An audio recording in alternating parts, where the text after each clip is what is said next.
What I think happened to a guy like Mamdani is he let his colors fly. He revealed who he really was, specifically within the last week. When he went after the prime minister of Israel, he doesn't pivot. He allows himself to be fully revealed, his Islamic intentions. In fact, this guy Hassan Pikar, whatever his name is, he was praising Mao just a few weeks ago in some conference, a Democratic Students Conference. These people are dangerous, they're Islamists, and they're communists, and they're coming for your church right now. And people better wake up quickly. Welcome to this episode of Shoulder to Shoulder, a podcast where a pastor and a rabbi get to the heart of issues that matter to people of faith. I'm Pastor Doug Reed here with my friend, Rabbi Pesach Wolicki. And on this episode, we'll be having a conversation with Rabbi Daniel Schonbuch all about what's happening in New York City for the Jewish community with Mayor Zohran Mamdani in power. Before we jump into our conversation, please like our Facebook page and join our Facebook group, the Shoulder to Shoulder Community, where you can interact with Pesach and me all week long. The best way to support this podcast is to go on over to Patreon, subscribe to Shoulder, and for just $10 a month, you're helping us bring this message of Shoulder to more and more people all around the world. As a thank you for your $10 subscription, you get exclusive access to chapter-by-chapter Bible study, beginning in Genesis chapter 1 from Rabbi Pesach and myself. So go on over to Patreon, subscribe to Shoulder for just $10 a month. We're grateful for our sponsor, Israel 365 News, which is the place for you to go and get your news and information before going to anyone else. Go on over to Israel365news.com to check out some of their articles and be sure to read Rabbi Pesach and my columns. Pesach, each and every week, Israel 365 has incredible products and initiatives happening. What are we supporting today? What we're supporting today is the Bible Plus platform that Israel 365 created, Bible-Plus.com. It is an online learning platform with dozens and dozens of courses taught by leading scholars, covering every book of the Bible, many different topics. When you sign up for Bible Plus, it's a subscription service. It's not expensive. When you sign up for Bible Plus, you'll study scripture in the original language, grasping the nuance and depth you won't find elsewhere. There's fresh content released on a regular basis. New courses are added every month. The library of courses that you have full access to keeps growing. You can watch it at your own schedule. You will also receive books of the Bible. You'll receive small books that you can put in your purse or put in your bag of each book of the Bible. They'll be mailed to you so that you can have them to study on the go wherever you go. And again, you will gain depth of understanding from scholars in Israel covering every book of the Bible. If you want something you can do at your own pace and small bites. A lot of the courses, the classes are maybe 15 minutes, maybe 20 minutes long. They're not that long. You can do this on a daily basis, studying with top experts. Go to Bible Plus, Bible dash, we used to call it a hyphen, Bible-Plus.com. Sign up today, and you will be on a path to enjoyable and in-depth study of the Bible like you've never heard before. So important. So stop on over and get that subscription today. Be involved. Get your Bible study on. So important. We live in a biblically illiterate age, and you are strengthening your faith and your walk with God by learning more scripture. Well, Pesach, I am in the Smoky Mountains of Tennessee, sitting in a cabin. If I showed you out my window right now, there are mountains and the fog, and it's wonderful. I was at a church here in Sevierville, Tennessee, yesterday, and a little church. It was an unknown church. I didn't know anybody there, and it was a warm reception. The people were very excited, very kind, very Southern hospitality, and we're very excited to meet somebody that loved Israel so much. And it was a warm reception. And my family's here. We're actually double dipping. We're doing some ministry and some family time. Sam's family is here. We're in a massive house on top of a mountain, and so I'm hoping that everybody is nice and quiet this morning, but there's about 20 kids running around, and Sam's mom's making French toast downstairs, and it's wafting up the steps to me. So Doug, that's where we're at. I was in the Smoky Mountains only once in my life. I drove through the Smoky Mountains. I was driving from one town where I spoke in a church to another town where I spoke in a church, and I drove through the Smoky Mountains, and it was one of the most beautiful drives I ever made. I've had the great pleasure of getting to know America through the course of the last decade plus of crisscrossing the country and speaking in churches and Christian seminaries all over America, I've really gotten to know America. I've done a lot of long drives, covered lots of ground. And one of the most beautiful drives I've ever made, maybe the most beautiful, was this drive through the Smoky Mountains. I found it to be just a gorgeous part of the country. So that's why I was smiling as you mentioned you're in the Smoky Mountains. And I got to say, your Bass Pro Shops hat, which upset a few of our viewers. There were some people complaining that you're wearing a baseball cap. This is a black one. Bass Pro, yeah. If you're watching, this is hat number 2 if you want to sponsor. I just figured it kind of goes with the landscape and the atmosphere of the Smoky Mountains to wear a Bass Pro. You go to Buc-ee's or Bass Pro and Absolutely. So Doug, speaking of your travels, I got to tell you that I recently went on YouTube and I went to the channel The Reeds Are Here. That's the channel that you've created with your family to document your journey in a kind of light way. And I watched the video about the Ark encounter that we talked about. And I watched also the most recent video, which documents a visit that you made to Rockaway Assembly of God, which is what I learned from there, and I didn't remember hearing about this, was that was the church that you and Sam started ministry in, and you went back there and you shared in that church, and it was very moving. I was especially touched by hearing Sam speak a few words of Hebrew. She does good. She's got learning. She's got a little, she's working on her inflection and her accent, but she's got that phrase down, which it sounded right. Yeah. Whatever she said sounded exactly right. She introduced herself in Hebrew and said that she doesn't know any Hebrew, which was great. It's a great line. It gets a good laugh at the churches. But it made me reflect, for you. And also in that video, we get a little bit of your message talking about God's plans and how, God always knows what his plan is, even though he keeps us in the dark. And I always appreciate a message like that. But I wanted to know from you just what it did for you emotionally to go back and preach from the pulpit at the church that you started out at as a youth pastor. Yeah, so I had not been there since 2016. Actually, the last time they had me come back was right after my first trip to Israel, and it was to tell them about that encounter that I had. So it had been 10 years since I had been back there to speak. We had been for like a wedding or for, to visit people, but we hadn't been in the pulpit. So it had been quite some time. And it was really, really special because the pastor that had served there as the senior pastor had retired, but he and his wife still live in town and still attend the church. So he was actually there that morning. So I got to see him and his wife, which was really nice. And then the young lady who's actually the pastor there, she's the first Assembly of God female senior pastor in the whole state of New Jersey. I knew her years ago. She served on Jermel Mayo's staff. You'll know that name because Jermel's come to Israel with me a couple times. And she was on his staff and is now over that church. And it was really special to be back there. We had so many friends and family come into town just to be there for the Sunday with us. We got to see students that we baptized and coached through stuff. We got to see people who we did their weddings. It was really nice.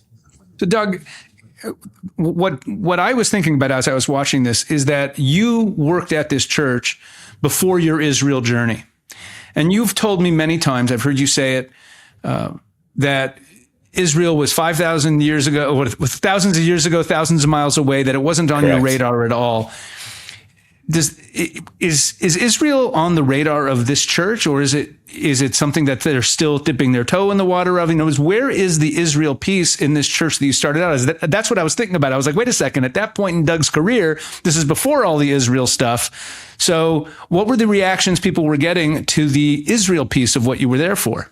So because Adriana and her husband served on Jermel's staff, they had the Israel piece through him and want to come. So many of the folks have followed my journey. So many of them will listen to this podcast.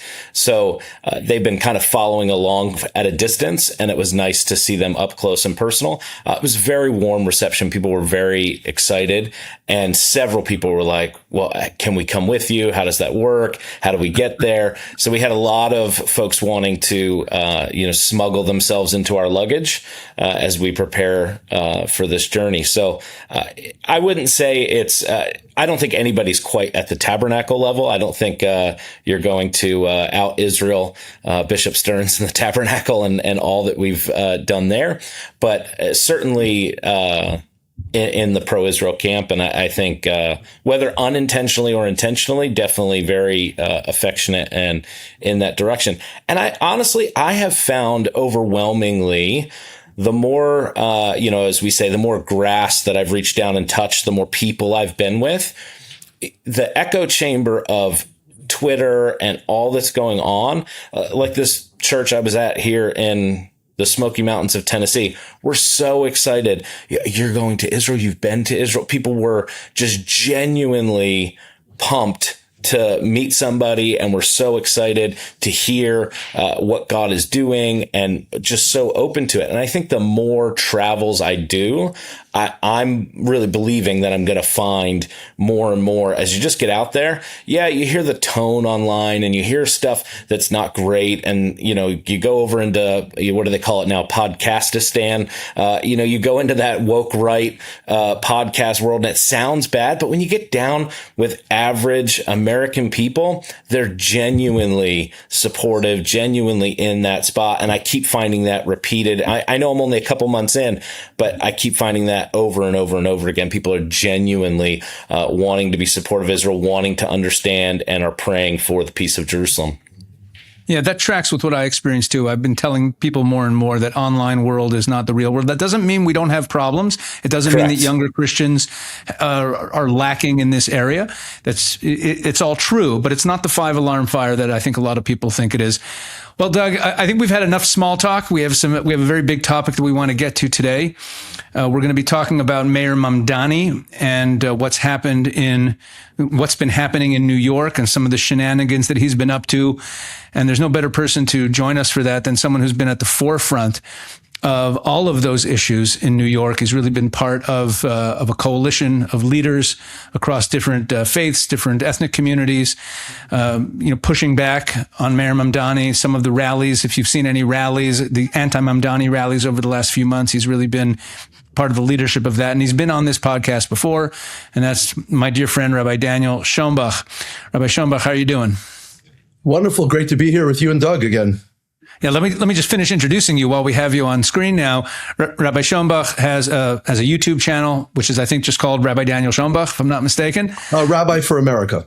Rabbi for America. Sorry, Rabbi for America. Rabbi Schonbuch. He also, there's a website, Rabbi for America, and he's also the host of the Viktor Frankl podcast. And we had him on last time. We had him on. We were talking about Viktor Frankl, the famous author of Man's Search for Meaning and many other books. And he's a very successful therapist who incorporates the theories of Viktor Frankl in his practice. But over the last few months, gotten very involved, really the last year plus, gotten very involved in the struggle for New York City and educating people about what's happening there with Mayor Zohran Mamdani. So Rabbi Schonbuch, we've seen in the headlines that Mayor Mamdani first pulled this stunt where he said he was going to arrest Prime Minister Netanyahu, which obviously everyone knew was nonsense. He must have known it himself. It was clearly just a political stunt.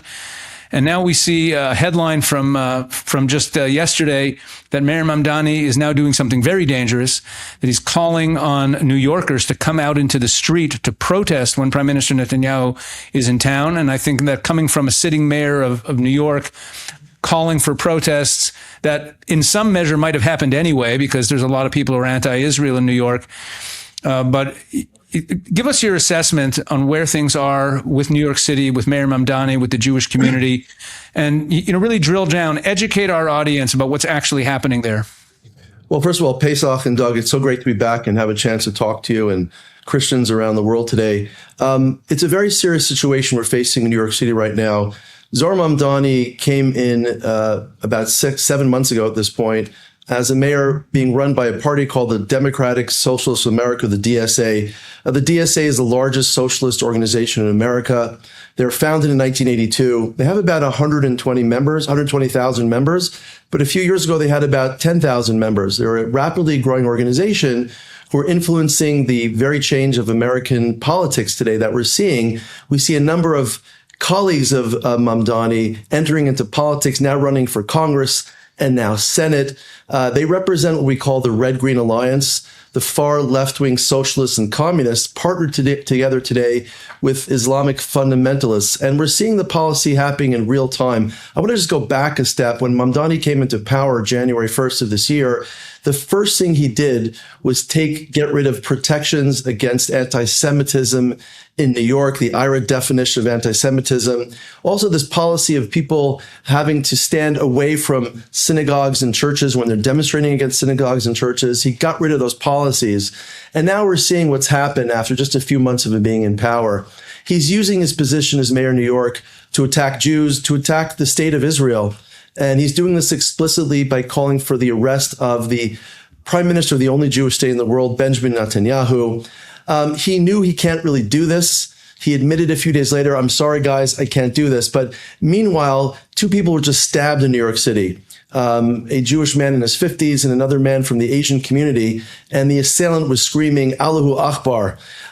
So clearly we're seeing that the words he uses turn into behaviors and activities in New York City.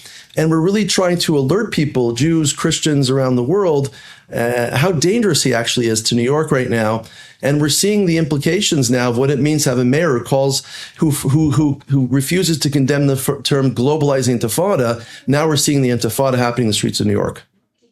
So help us understand, why is it so dangerous? You know, the DSA, people think, well, Bernie Sanders and AOC, and they really just want free health care. They're all about affordability. That's what Mamdani ran on. Why is he so dangerous in bringing this red-green alliance, as you talk about? And what really is the DSA about?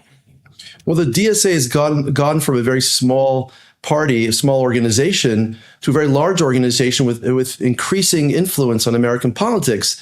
They knew that they couldn't, infiltrate the Republican Party. They decided to infiltrate the Democratic Party, and they put into certain places that are really blue states or blue cities like New York and LA. They're pushing their candidates into power right now. Just a few weeks ago, we had 3 Democratic socialists defeat, let's call mainstream Democrats, African Americans, Hispanic Americans. In fact, the head of the Hispanic Coalition in the United States Congress was defeated by a DSA member. I've met with these Democrats over the last few months. They told me personally the DSA is busing in people from all around the country to canvass against Democrats in New York City. So they've taken over positions, but what's worse than the positions are taking over, their policies.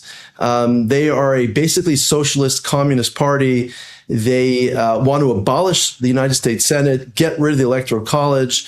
They want to replace the presidency with an executive chosen by the Congress. They want to get rid of the Supreme Court.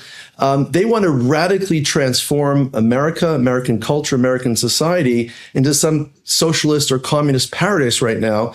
And so what was just a fringe group of people that had wild ideas that never could take the mainstream of America, they are now entering their way state by state now. With democratic socialists. I think their policies are dangerous. And I think explicitly to Christians, these are communist policies. They want to destroy the family unit. They want to defund the police. They want to have open borders. They're openly talking about getting rid of the prisons in the United States of America. They're going to make the United States a more dangerous place, an anti-religious place, and they're really an anti-movement which fights against Judeo-Christian civilization and biblical values. So, Danny, I want to understand more the role of Islam here, because you mentioned that the DSA really represents, that was the term you used, it represents the Red-Green Alliance, that alliance between political Islam and socialism. And, of course, Zohran Mamdani is both an avowed socialist and an avowed Muslim. And people tend to think of these as two kind of separate two separate ways of thinking. And I've been writing about this. I'll tell everyone listening to this podcast that I am working on a book. Now that I'm halfway done with it, I could already tell people I'm working on a book about this topic, about the intersection of ideas between socialism and Marxism. But within the Democratic Socialists of America, how prominent is the Muslim presence? It's actually quite prominent. The Muslim Brotherhood, a very violent organization started in 1928, by an Egyptian clerical member, has now found a way in to the mainstream of American politics. They looked around for an organization they could piggyback on, and they found a willing partner, the Democratic Socialists of America. They found out that they could meet together on certain platforms, that they could, work together towards destroying the United States. They found that Israel, for example, and the support of Israel, and Christian Zionists, for example, would be a target. And they found that the DSA, socialist members, and the Islamists all agreed collectively this should be a common goal of theirs. So I think they piggybacked on socialism. They found anti-Semitism and anti-Zionism as an issue they could both agree on. And so they've really deeply, the Islamists have infiltrated the democratic socialists. Now, just as an interesting study, case in point, there's a woman named Chevalier in New York City. She was endorsed by the DSA. She's a member of the DSA. This is New York's 13th congressional district. And she took out Adriano Espelia, who was one of the heads of the Hispanic movement in Congress. They took him out and they platformed initially on this idea of socialism. So Medicare for all, free school, free buses, free rent, and other things like that. But she herself, for example, is a convert to Islam. And I just saw online that she actually spent time being radicalized in a school in the West Bank. So her policies initially were just socialism, but then she said she wanted to dismantle the Jewish state. Exactly what Mamdani says. He says, I'm not against her being in Israel, but it can't be a Jewish country, meaning that he wants the Muslims to take over Israel. And we all know from history, if Muslims were to rule over Israel, the Jews would be killed. And that's what they try to do on October 7th. So again, the Islamists have found a common ground in the democratic socialists. They've been flooding in the democratic socialists with financial support, as well as an electorate. So you have cities like Dearborn, Michigan, or places like Queens in New York City, where they have a lot of Muslims. They've seen they can drive out the voters, the Islamic voters, to support the DSA. So the DSA is very happy with this, but at the same time, their policies have become more anti-Israel and anti-Judeo-Christian civilization. So I have to ask, because a lot of our Christian listeners, they're not in the inner workings of the Jewish world, and they look at someone like Mamdani and they saw Jews and rabbis voting for him and vouching for him.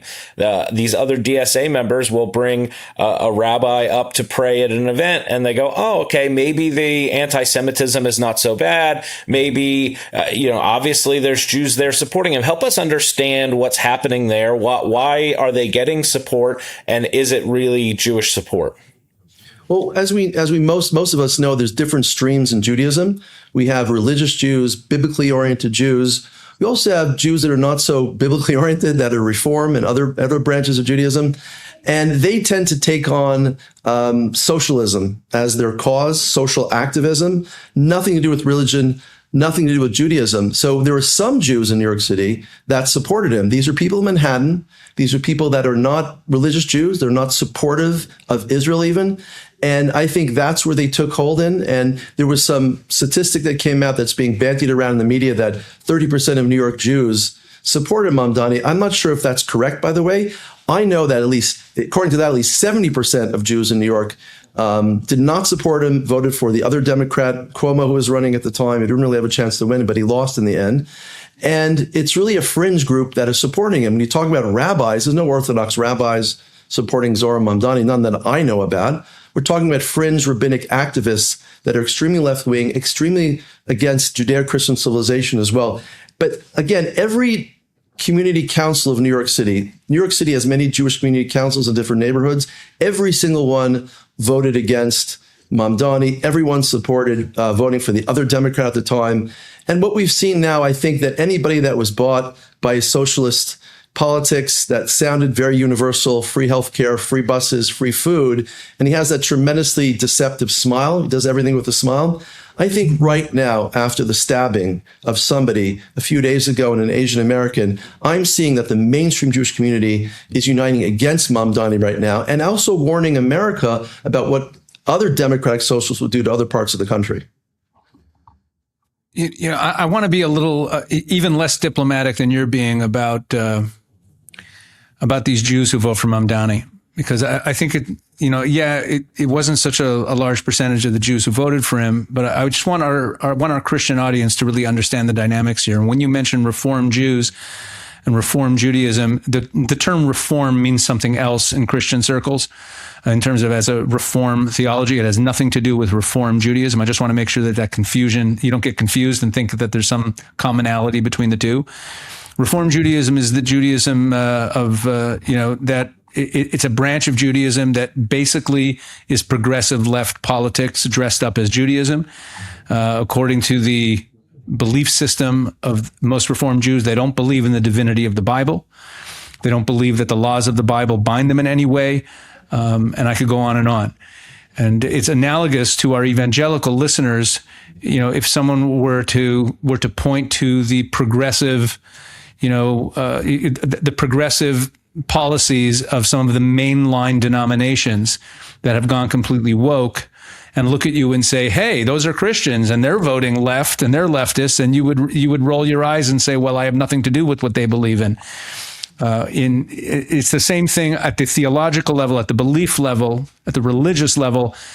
We're people like myself and Rabbi Schonbuch here are as far away from these Reformed Jews as you are from those mainline progressives. On the other hand, there's a complication that we have that you don't have, which is that Judaism is a people group. We're an ethnicity. And Christianity is not an ethnicity. So it's much easier for you as a Christian, and when I say you, I mean you, all the listeners that I'm talking to, when there are Christians, when there are people who call themselves Christians who are part of denominations that are behaving in a way that to you is completely heretical and believing things that are completely heretical, you can easily just look at them and say, "I have nothing to do with you. We're not part of the same community whatsoever." It's much more complicated in the Jewish community, because these Jews who have strayed so far from Judaism and true Jewish values and the Torah are still our family, and they're still part of the same people group, and that complicates the relationships. But it's important for Christians in America to understand that the vast majority of Jews in America are not Orthodox and don't affiliate Orthodox in any way. Just as a kind of rough sketch of voting patterns, President Trump got over 80% of the Orthodox vote, but he got around. But the other side got about, meaning whoever Trump was running against, whether it was in 2016, 2020, or 2024, the majority of Jews in America voted Democrat, voted for Trump's opponents. Orthodox Jews and non-Orthodox Jews in America pretty much live in different political universes. So I'm just trying to flesh out what Rabbi Schonbuch was talking about here. I don't know, Danny, you want to add anything? I just want to say that I think Jews that after 2,000 years of anti-Semitism in Europe and in Arab countries, when they came to America, predominantly in the early 1900s, they ascribed more to, I would say, the Democratic Party that provided some type of umbrella for them, that made them feel comfortable, that talked about some important universal values, but also had space for the Jewish community. Unfortunately, my parents' generation they supported the Democratic Party. Most Jews in New York support the Democratic Party. Today, many Jews are leaving the Democratic Party and progressively moving towards the Republican Party, because they've seen the policies of what's happened to the Democratic Party from a, let's say, sort of mainstream organization to a far left-wing organization. But now it's really being sped up by the Mamdani types, the DSA. They're taking the organization over, and Jews really have no place anymore in the Democratic Party. And I'm hoping to see more Jews go over to the Republican side, because that's where they're most safe. And we agree with most of the policies of the Republican Party as well today. So we started out talking about Mamdani wanting to arrest Prime Minister Netanyahu when he comes, and he's gotten a bunch of pushback. There was even an NBA player that basically said he's cosplaying as president. He has no authority to do this. This is ridiculous. President Trump came out and said that. But what does Mamdani realistically have the ability to do as the mayor of New York? Obviously, he's setting tone. He's setting culture from his press conferences and from his policy, but does he really have that much power? Let's go back to the history of New York for a few moments. New York became bankrupt in the 1970s because of the policies of a far left-wing mayor at the end of the 1960s. And in this bankruptcy, they turned to the federal government, to Gerald Ford, actually. It was the vice president who became president after Nixon. And he wanted him to bail them out in New York. And it was a famous statement in the front of the newspaper that he said to New York, "Drop dead," because New York would no longer be bailed out by the federal government. They'll have to get their act together. At that moment in the 1970s, the state of New York usurped the power of New York City. New York City is really run by the state right now. Believe it or not, New York City as a city, excuse me, has very little power, as opposed to Kathy Hochul, who is the governor of New York State. And so policies like the subways, for example, many housing policies, taxation policies, New York has no power over whatsoever. Mamdani is extremely limited. He can raise property taxes, but he can't raise income tax. He can make some decisions upon highways and on subways, but it's very limited because most of these things are being run by the state of New York, not New York City at all. His power is extremely limited, but he knows it's a tremendous platform for being one of the greatest and freest cities in the world. He knows that he could use his platform to promote anti-Semitism, anti-Zionism, and attack the Jewish people as he did with Benjamin Netanyahu a few days ago. It's so obvious, Doug, in Pesach, he knew 100% he can't arrest a president of Israel, prime minister of Israel. He has no federal power. I live in New York City, guys. I mean, he's a failed mayor already. There's garbage piling up everywhere. New York City is rat infested. We've had floods for days in New York City where the sewers are not properly cleaned out. If you remember a few months ago when he first came into power, there were big snowstorms and 19 people died in the streets of New York because of his policies, not enforcing them into shelters. People have died because of Mamdani.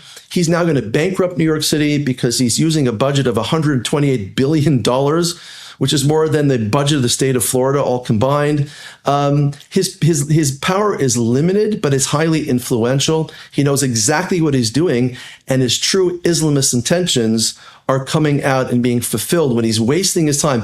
Instead of caring about New Yorkers, he's using his platform to attack Israel. And I think right now, for the first time, people are really waking up. For example, that NBA star that just blasted him, he's saying that he's playing cosplay or something.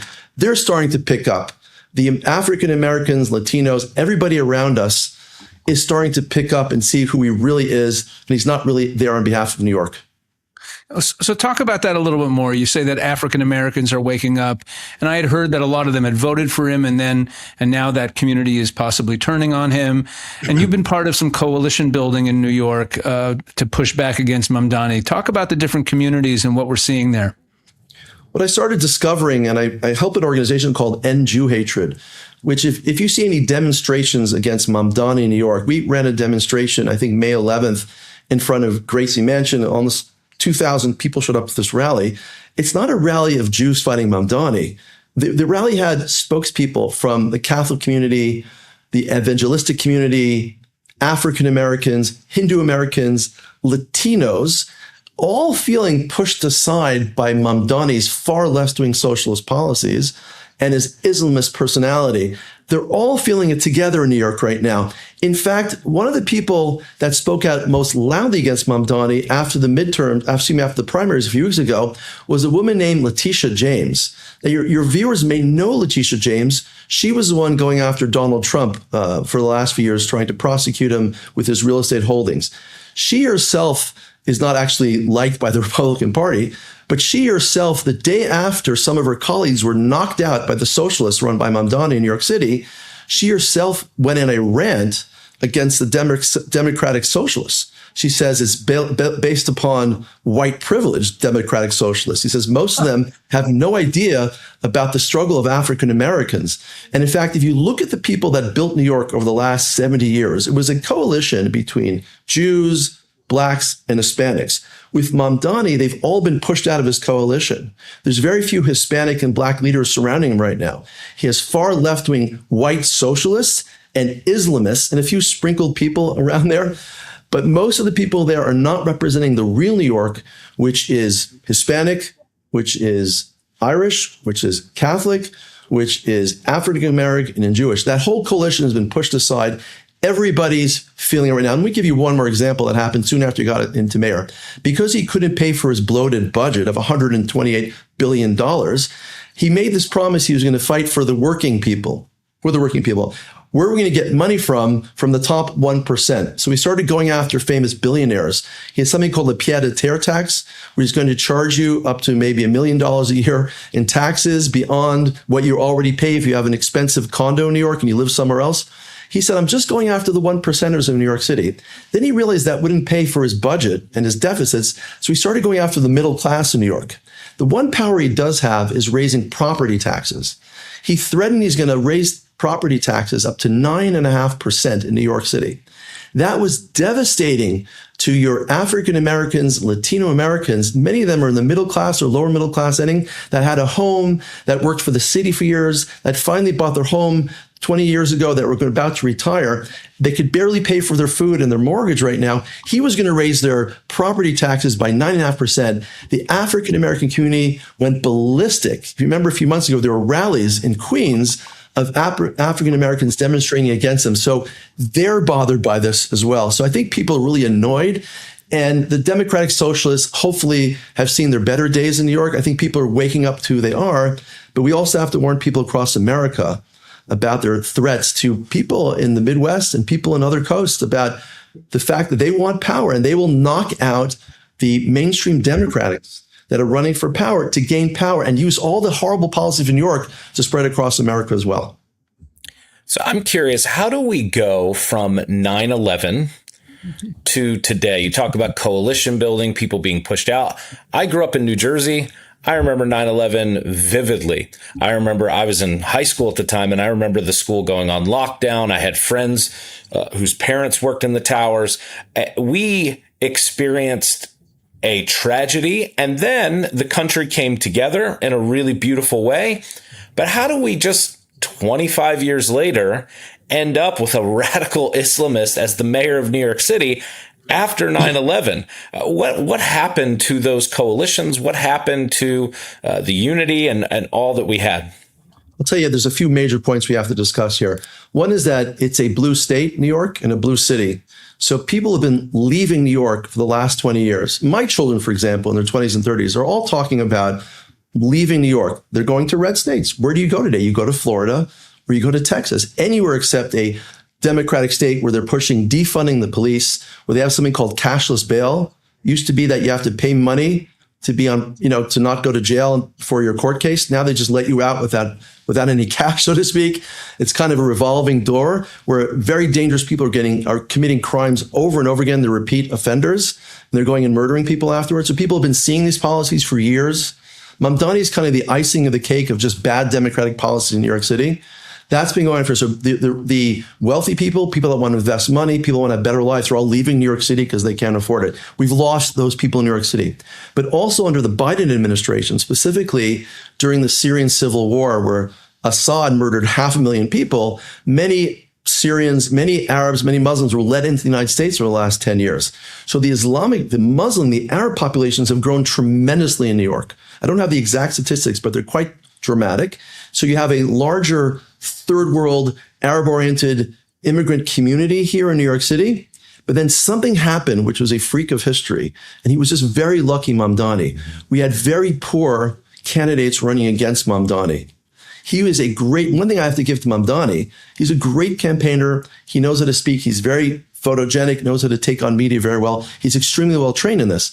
So the people running against him were very poor at doing that. You had Cuomo, who was the former governor of New York, who was himself coming out of sexual impropriety scandals. There was a problem during COVID where he put many COVID patients into old age homes and thousands of elderly people died. He was not really liked by New York City.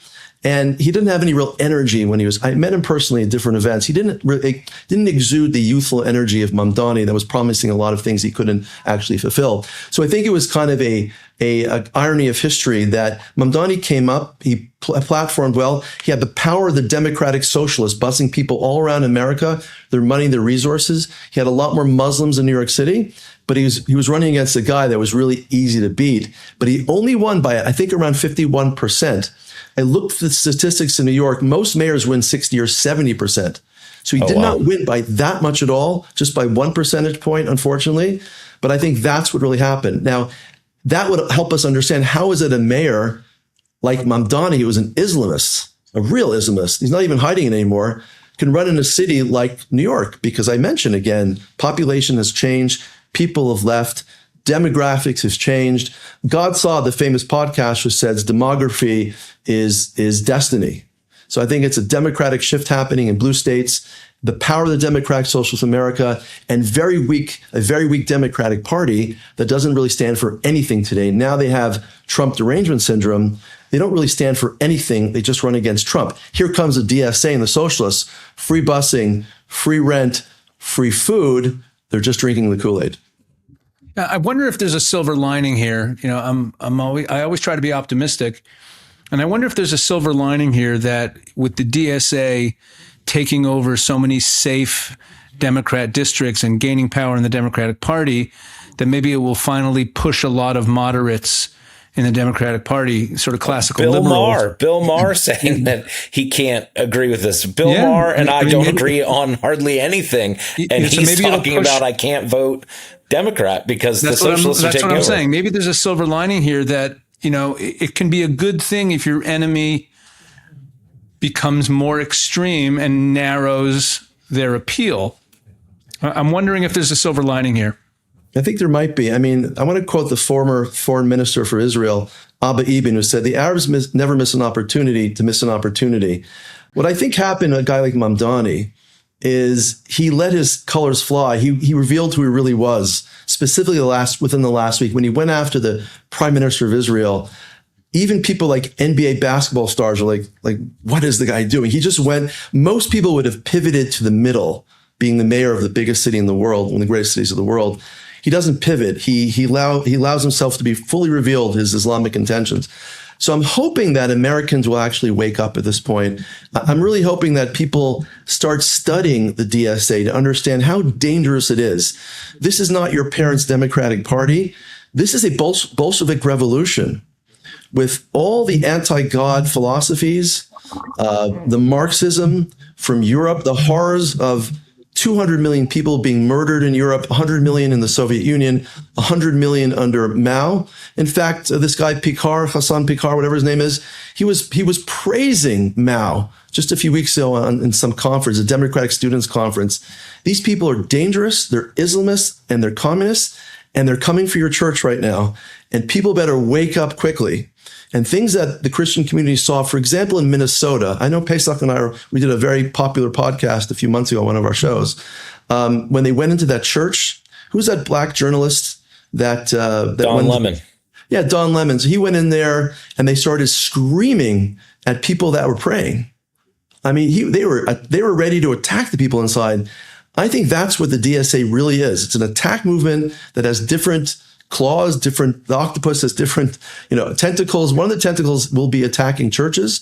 I think church leaders have to be aware of this and tell people how dangerous the DSA really is to the survival of their church communities as well. As you say that, I think of, they're trying to win people over with honey, but when they can't win them with honey, with free stuff and all of that, they're certainly showing up in force. Mamdani's asking people to go to the streets now for Prime Minister Netanyahu's visit. And it's just, it's so sad to me that we've come to this place. But I think to Pesach's point, the silver lining in all this is you have mainline liberals that are like, I can't get on board with this. And I really hope that the Republican Party doesn't pivot and go further to the right. I hope that they understand the first person to not be crazy wins. And I think if we can be true blue, conservative, pro-American people, that it's gonna be a much broader tent, and we're gonna find some people, that we may disagree with on economic policy, or we may not like some of the social policy, but they're going, I can't do crazy, and I'm not gonna vote for that. So you know what? I'll hold my nose and vote for this guy or that lady because they're just not crazy. I hope that the right doesn't, because I feel like every time it's like the pen, it just keeps swinging further and further away from each other. I hope somebody grabs normal and holds it.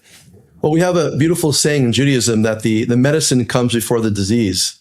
And I can tell you something, just before this happened, or while it's happening, America's celebrating the supercentennial, the 250th anniversary of our Constitution. I think it's of American, liberalism and American freedom. And I think it's so independence. It's so important that we now get back to our values as what is America right now? If anything, the silver line that you and Rabbi Pesach are talking about is we have to get back to who we are as Christians, as Jews, as the framers saw America, a country unlike any other country in history, where inalienable rights are given to us by God. That one-on-one relationship between the individual and God is what freed the new Americans from thousands of years of kingship and rulers and czars over them. I think we have to get back to our basic values. And that hopefully the discussion that will be brought up right now is who we are, who we have to connect to, and that's going to help us defeat the DSA. All right, last question from me, Danny, before we wrap up. I know that you've been involved in the course of your coalition building. You've been going where I don't think any rabbi has gone before, at least not that I know of, and building coalitions with Hindus. And I don't know of anyone involved in Hindu-Jewish relations.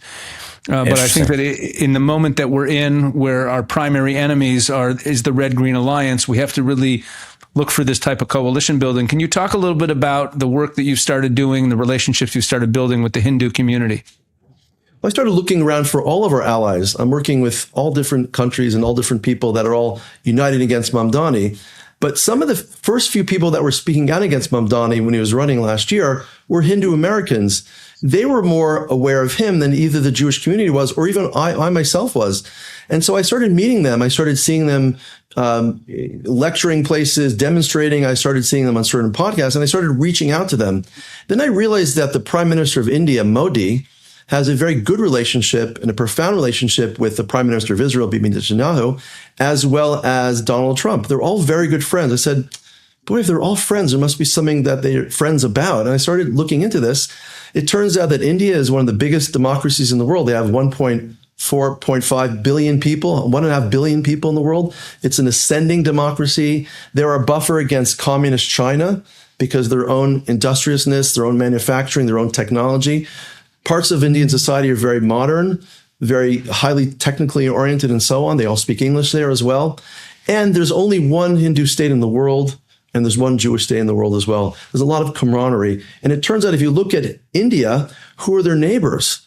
All these Islamic nations trying to destroy them. So we have common enemies, but we also have common values. If you look at Hindus, Christians, and Jews, we're family oriented, we're educationally oriented, we're peacefully oriented. So this is a tremendous new union that has to be developed right now to fight against the 2 billion Muslims that want to take over Judeo-Christian civilization. We have to play a bit of checkmate with them. So we have to form a union between the Jews, Christians, and the Hindus. That's the counterbalance to the socialist, the Red-Green Alliance, and the Islamists as well. So I think it's very important.